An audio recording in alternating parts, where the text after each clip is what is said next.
Pleased to be joined by our good friend Matt Park as we get you set for Syracuse Holy Cross. All right, Matt, there's several topics we can get into today. We could talk football. We could talk SU basketball schedule. We could talk this whole NIL, situation that's going on. Where do you want to start today? You pick it, guys. Your show. All right. Let's do basketball schedule. Anything stick out on the basketball schedule to you? It's funny. I have not really calling it up as we speak. I have not really digested it yet, to be honest with you. So why don't we do that live? Live digestion. I like it. Yes, we knew the way to make it unappealing, Paulie. We knew the opponent. The thing I tend to look for first on the schedule, just from a business standpoint, is where the Duke and Carolina are the big ticket draws. What nights of the week? Duke a Wednesday, Carolina a Saturday. So you hope to have at least one, if not both of those on a Saturday. This is a pretty friendly schedule in box office terms. And the other part of it, I caught you guys talking about it the other day, that we knew from the outset when they first came up with the opponent, is from a travel perspective, Syracuse has to go as far. All the places that are the farthest from here, they have to go, in the coming year. Bay Area trip for 2 games, as we knew, go to SMU in the Metroplex. Clemson's not super far, but it's kind of a labor in terms of going there, go to Florida State, so go to Miami too, right? So, yes. Those are, that's how it shakes down. I haven't really looked to see, what's the miserable stretch here or there. How about 11 days between a game in February? Oh, I didn't even know. No game between the 15th and 26th. That's wild. What do you make of the Cal Wednesday, Thursday, or Wednesday, Saturday? That's how you got to do it. I mean, my first thought is, where can we find a place to do a radio show on a Thursday night in the Bay Area? And work out some of those logistical things. I was wondering how it was going to be. I mean, we all knew that those are going to be 2-game trips for everybody that's going out there. I mean, at least that's the pledge on behalf of the conference. So was it going to be Saturday, Tuesday, Saturday, Wednesday potentially, or, in this case, Wednesday, Saturday? So you're potentially talking about leaving here on a Monday and be gone through Saturday. Really, it's an entire work week or class week on the road for the guys. So that's what you're looking at there in late January. Practice obviously started up officially. I know they've been practicing for a while, but preseason practice just started up. Are you expecting this team to look different this year in terms of, we've been hearing rumblings about style of play. They might play a little faster, so on and so forth. What are you expecting this year from this team? I would say that they probably would play a little faster, except that the only thing that kind of gives me a little pause on that is they have big guys they want to get involved. I think whenever Naheem McLeod's on the floor, you can only go so fast. Right. And, Eddie Lampkin's ahead of him. But, what does he bring to the table and how do you go with him?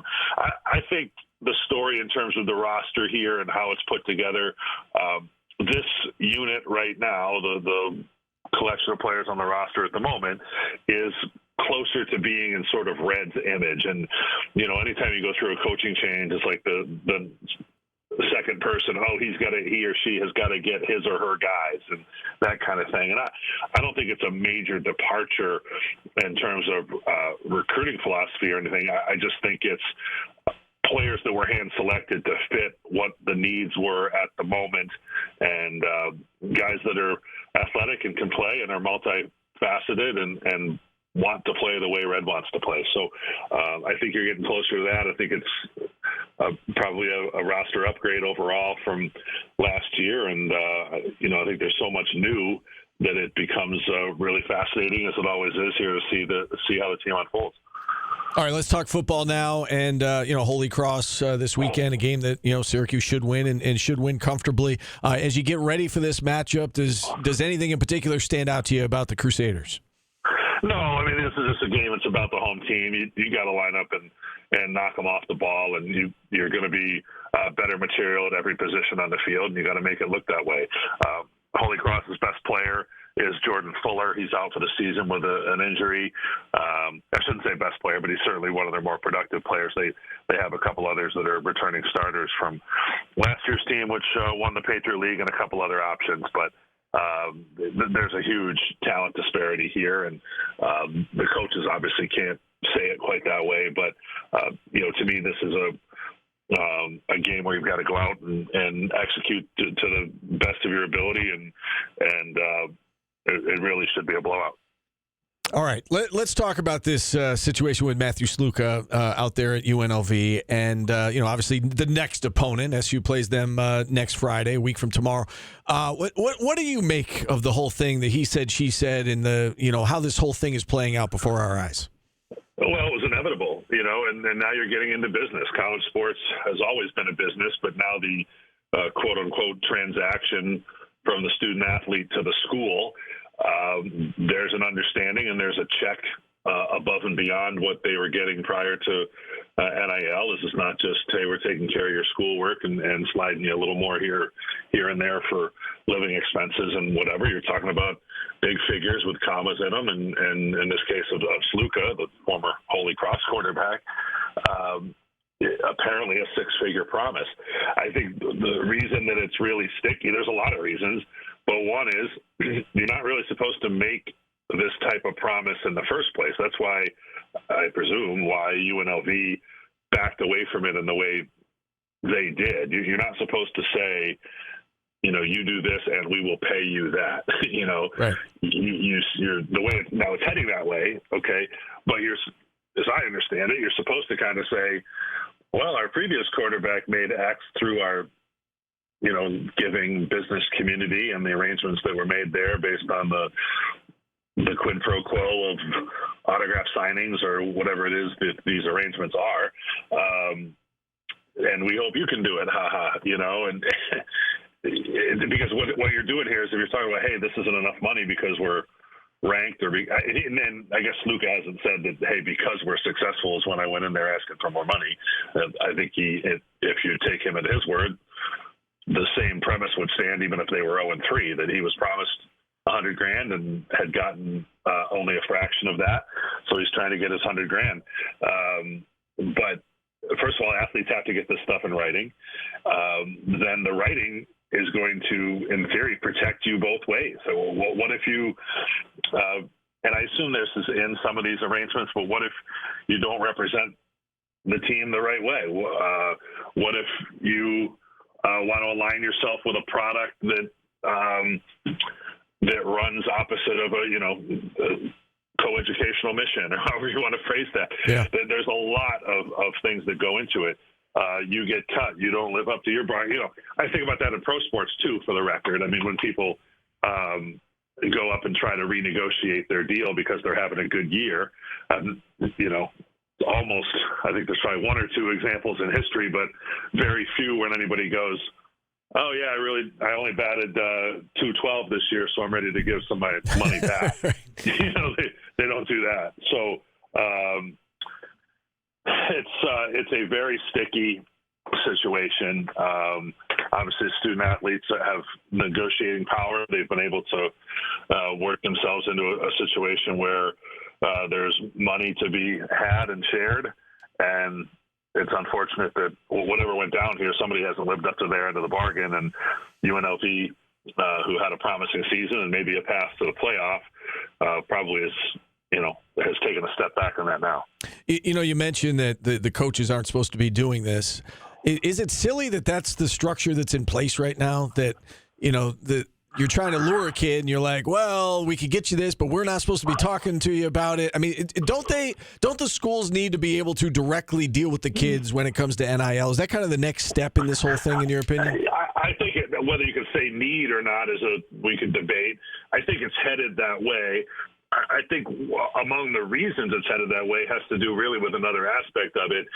It allows the schools to use their resources to take advantage of the people that buy in. So instead of saying you give money to X collective and they might sign you up for a newsletter or you get a shirt or whatever, that money going toward that collective now comes, and I'm just saying in general, not here specifically at Syracuse, but that money is going to come into this school. In other words, the money you pay in toward our NIL efforts is the same as the money you've paid historically to help us put up buildings and pay for scholarships.